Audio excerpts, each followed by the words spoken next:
Hello everyone, it's Bro, j'espère que vous allez tous super bien. Aujourd'hui on se retrouve pour une petite vidéo assez nostalgique, je vous l'avoue, comme vous avez pu le voir dans le titre. C'est un retour en enfance qui sera pour vous très certainement difficile. Tout d'abord, je voulais commencer cette vidéo en vous souhaitant une bonne année à tous, qu'elle soit plein de bonheur et de réussite. Et d'ailleurs, je vous invite à laisser en commentaire quelles sont vos grandes idées, vos grands projets de cette année. Clairement, ça m'intéresserait d'en savoir un petit peu plus sur vous, ceux qui me suivent, ceux qui sont là juste pour une vidéo. Mais trêve de plaisanterie et rentrons dans le vif du sujet. Te souviens-tu de l'époque où tu étais encore un gamin? Une petite crotte inoffensive qui touchait un peu à tout et qui jouait avec un rien. Un petit peu? Ok.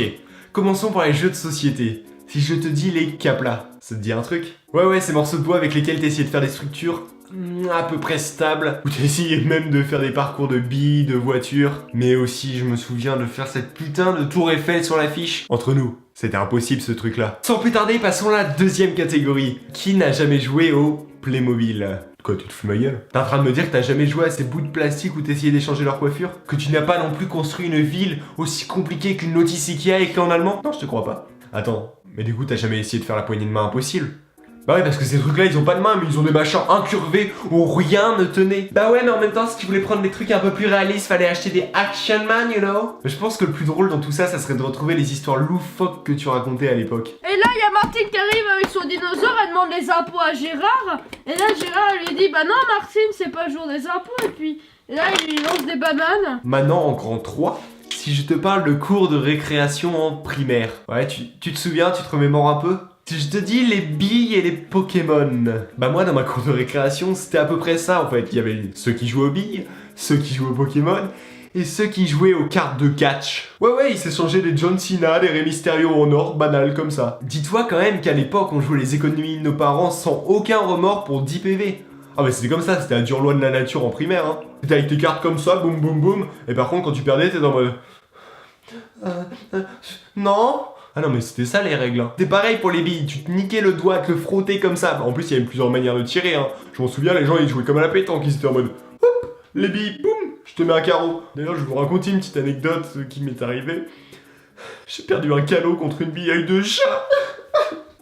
On en a fait des échanges de bons ou mauvais procédés. Maintenant passons à des trucs un peu plus sérieux pour les hardcore gamers. Ils ont tous commencé par ce genre de jeu qui faisait bien peur. Ouais évidemment tu vas me dire Adibou. T'étais obligé de passer par là à l'époque. Ton premier ordi, ton papa il t'installait Adibou, il t'installait TurboClick, il t'installait Warcraft 3, Left 4 Dead 2. Adibou c'était un combo de tout ce que tu pouvais adorer dans la vie.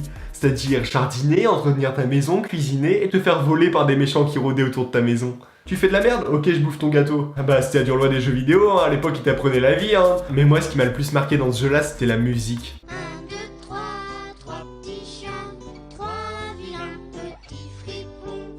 Maintenant si je te dis une sorte de jeu vidéo mais qui n'était pas vraiment sur ordi mais plutôt dans une petite Game Boy un petit peu ronde qu'on appellera les Tamagotchi. Cette petite merveille qu'on emmenait absolument partout, qu'on adorait tous et qu'on passait au moins 1 heure chaque soir à chouchouter sous la couette mais qui maintenant sont clairement décédés, morts, poubelle en fait. Ah mais moi j'en ai pas gardé un seul hein. Mais par contre si quelqu'un en a un je viendrai le racheter parce qu'en fait j'aimais bien ça.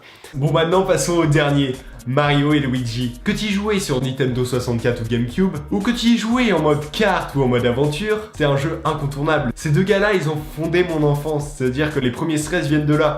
Quand il s'agissait de fuir Bowser ou de sauver la princesse Peach, là il y avait du monde. Mais par contre personne parle de la boule enchaînée qui m'agraille. Ça c'était un vrai traumatisme. Mais je sais pas, j'avais 8 ans. Et voilà, c'est déjà la fin de cette vidéo, j'espère qu'elle t'aura plu. Si t'es toujours nostalgique, mais que tu n'as connu aucun de ces jeux d'enfance, c'est que j'avais une enfance chelou en fait. Sinon j'ai mal fait mon boulot. Moi dans tout ça, je vous dis à très bientôt pour une nouvelle vidéo qui sera très certainement sur des jeux.